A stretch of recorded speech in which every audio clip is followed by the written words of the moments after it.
So in building authority, in building trust, in building credibility in your space as a thought leader and an authority.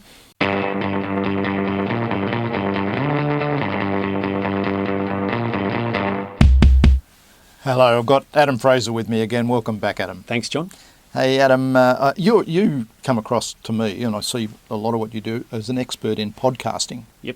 I mean, you publish how many? Look, I've done 50 at the moment. I'm sort of almost 1 year into my personal podcast journey. Whether I'd call myself an expert, John, that's for you to decide. But look, I'm a passionate lover of the medium, and I'm enjoying both podcasting as a consumer and as a producer. Well, as you see, I'm passionate about video. Yep.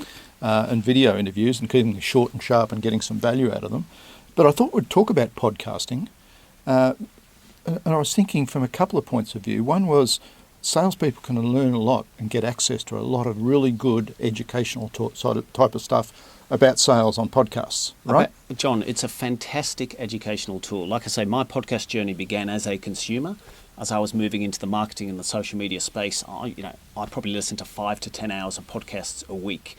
But what other way can you effectively customize your own radio station? You listen to what you want, when you want. It's inherently mobile now with the smartphones. And you can get access to the world's best minds in whatever sector it is you're focused on via a podcast. And I guess the main time where you'd access that would be when you're travelling? Look, I happen to have a long commute. I also run. I walk a dog. There's no such thing as dead time for me anymore. Podcasting is a great medium because unlike video and text, which are great mediums in their own right, clearly when you're watching TV or watching a video or reading a book or reading a blog post, that's all you're doing. Beauty of podcasting in you can be standing on a train, walking your dog, exercising at the gym and educating yourself at the same time. Sounds like I should be producing podcasts instead of video. Maybe export the audio, John, and you can do both. Maybe I should do that. Okay, so that makes sense. The thing that really struck my mind, though, aside from us as consumers and salespeople leveraging a lot of podcasts, and I think that's very valuable for salespeople to do. I know a lot of salespeople and sales leaders and sales managers that do listen to podcasts religiously. Yep. But let me turn that around a little bit. I've been having a lot of discussions recently with Tony Hughes, and we've been talking about how salespeople should build their personal profiles, build their personal brand, how they then can share commercial insightful information that's of value to customers. Yep. And Tony made the statement on one of the videos I did, if you can't write, you can't sell. Yep. And essentially if you can't produce content of value to people, then people will not respect the ability of you to come with insightful information. All you're doing is sharing other people's information. And I think there's some good insight to that. But let me go one step further. Should we as salespeople, aside from producing content, should podcasts be something we should be driving out there, because we can talk about some of the key insights in a commercial world that are of value to our customers? Look, John, I think it should certainly be part of your consideration. So in building authority, in building trust, in building credibility in your space as a thought leader and an authority, yes, generating content.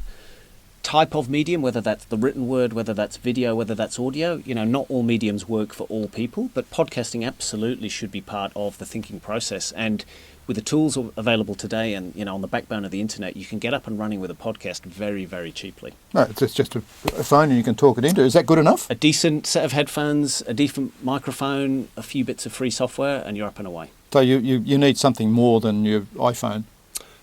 You could go low budget with an iPhone, but like I say, we're talking, if I said less than 500 Australian dollars and you can build effectively a radio network, it's very different to say 20 years ago when, launching your own radio show wouldn't have been within the reach of most people. So for Tony Hughes and all Tony's followers out there, then yes, you can write, but if you do some research and have some good commercial insight that will be value to your customers, why not just stand and talk it into a microphone and put it onto a podcast? Look, John, again, within podcasting, there's different types. Yes, you can go for audio monologue, yourself talking, but the act of curation in today's cluttered, news-packed world is also a value. So you could be talking about the week's news in sales. You could be talking about the week's trends in a certain industry that you're trying to build authority on. Or I could go and interview some of my best customers. Correct. About how they're driving their business, which would be enormous value for all my other potential customers. Absolutely. And look, the interview format is probably the most common one. And within the Echo Junction podcast that you mentioned, that's the format I've gone with.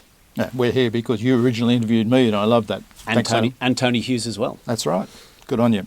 Okay, so some interesting messages there, and it's a little bit off the beam of the things I normally talk about, but podcasts could be really valuable, certainly valuable for us to learn, but could be valuable as sales professionals and consultants out there to produce our own podcast and think about how we do that. It's easy and you can communicate great insight very easily. Absolutely. Thank you very much. Thanks a lot, John.